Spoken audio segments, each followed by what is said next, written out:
So, have you ever been caught doing something that you knew was wrong, but believed you had covered your tracks well enough that no one would ever find out? And if you say no, you are lying. I know that. A friend of mine from high school thought she had it all sorted out until she woke up one Saturday morning and made her way to the breakfast table as usual, and there at her place were many bottles of booze, beer, vodka, all kinds of booze at her place at the table. And she looked at her parents and said, "What's all this?" And her mother said, "Oh, we just thought we'd make you feel at home." She knew she was busted, and this remains on my top 10 list of great parenting moments. Absolutely. So then imagine Joseph's brothers' surprise when they learned that the man that they had been dealing with was in fact their long-lost brother, the one they got rid of 2 decades ago. The Bible tells us they were dismayed at Joseph's presence, that sinking feeling in the stomach that stems from long knowing that what they had done was a very bad thing.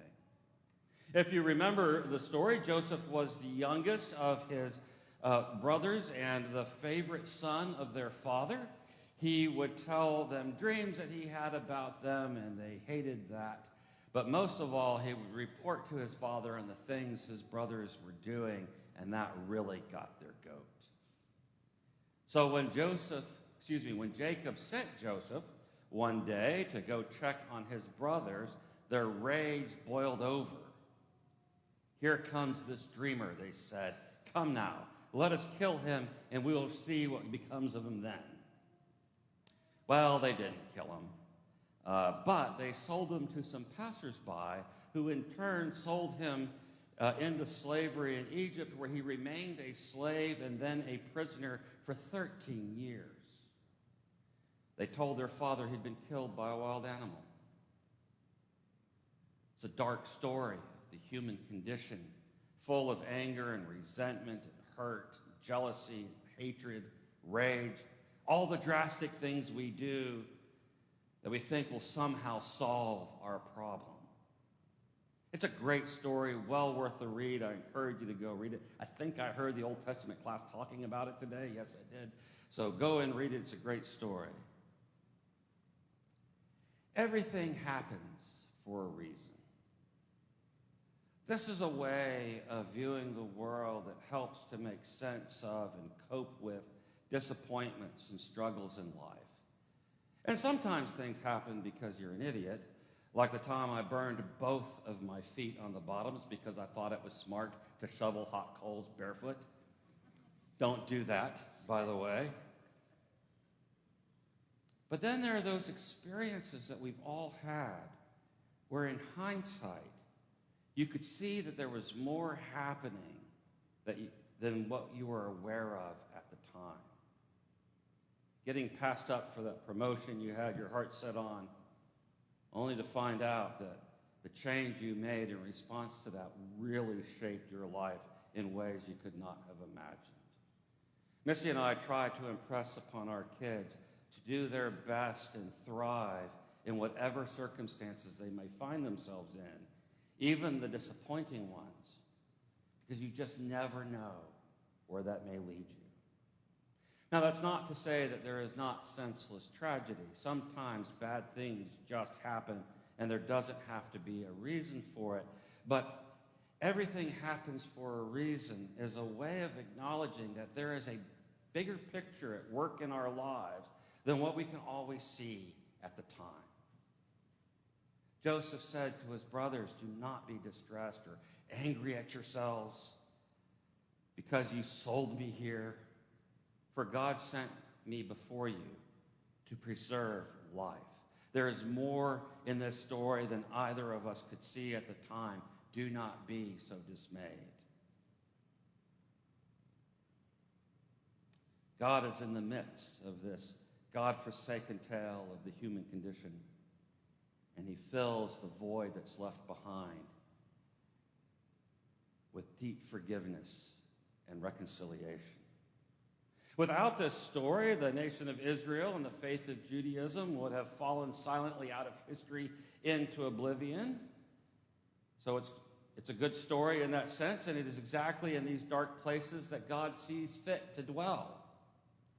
But there is a moral in the story of Joseph and his brothers that goes deeper than saving Jacob and his family from the famine and thus saving Israel. There's a moral that goes deeper than that. Jesus had just said to his disciples, "Blessed are you who are poor, who are hungry, who weep. Blessed are you when people hate you, when they exclude you and revile you and defame you on account of me." Then he goes on to say, I say to you that are listening, love your enemies. Do good to those who hate you. Bless those who curse you. Pray for those who abuse you. If anyone strikes you on the cheek, do not hit them back.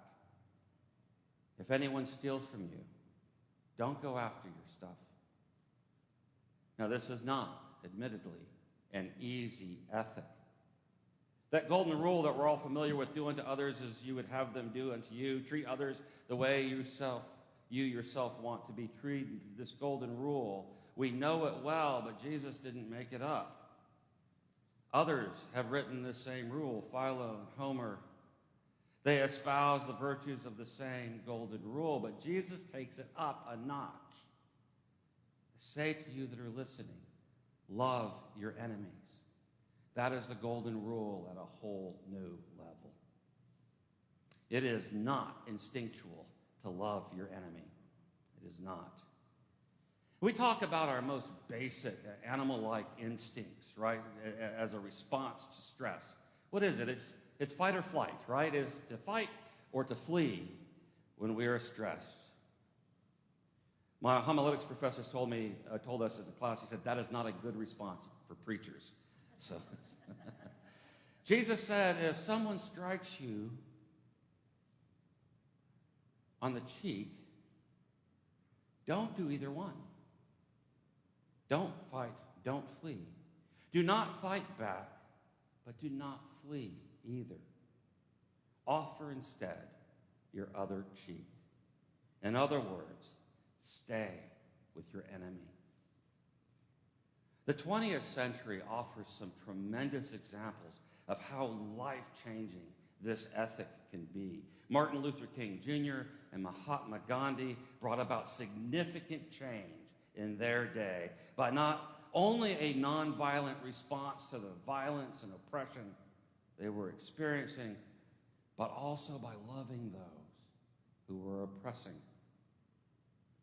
Now, I've told this story perhaps a couple of times. It's a great story. In the 1950s, a group of missionaries were reaching out to indigenous tribes in the Amazon who were locked in a cycle of violence and counter-violence for so long, for centuries, that was so devastating that there were no grandfathers among the tribes. When the missionaries finally made contact, the tribesmen killed all of the men. In a testament to Jesus' imperative to love your enemy, the women and the children stayed. And in so doing, they broke that silent cycle of violence that was centuries old, and there are many grandfathers today living among the Wadoni. Read The End of the Spear by Steve Saint if you want to learn more. We do not have to dwell on or debate the great moral teachings of Jesus, nor do we have to look deep into history and our sacred text to find this ethic working out. We can look back less than 100 years and find these amazing examples of love your enemy and offer the other cheek also, resulting in significant change. Fight or flight keeps the world moving as it is. Love and staying connected make the change. Excuse me. When you hear Jesus' words today, You may feel like that Jesus is asking us to be the doormat of the world. He is not. When someone strikes you on the cheek, offer your other cheek also. Sounds like, let people walk all over you. That is not what he is saying. Jesus confronted his enemies, and he spoke the truth to them of their blindness and sin and love. Even when he calls his opponents hypocrites or a brood of vipers, he is doing so, as we know, as someone who loves them deeply. Jesus neither fought nor fled. Instead, he offered love when there was nothing but hatred. And here we are today, still hearing his word speak to us. That is how powerful his love is. Do not judge. Do not condemn. Show mercy, for your Father in heaven is merciful. Give, and it will be given to you. I have said many times from this pulpit that I do not believe it was God's will for Jesus to die on the cross. That was our will. That is the world's will, because that is what the world does. We take the source of our trouble and we try to find our best way to get rid of it.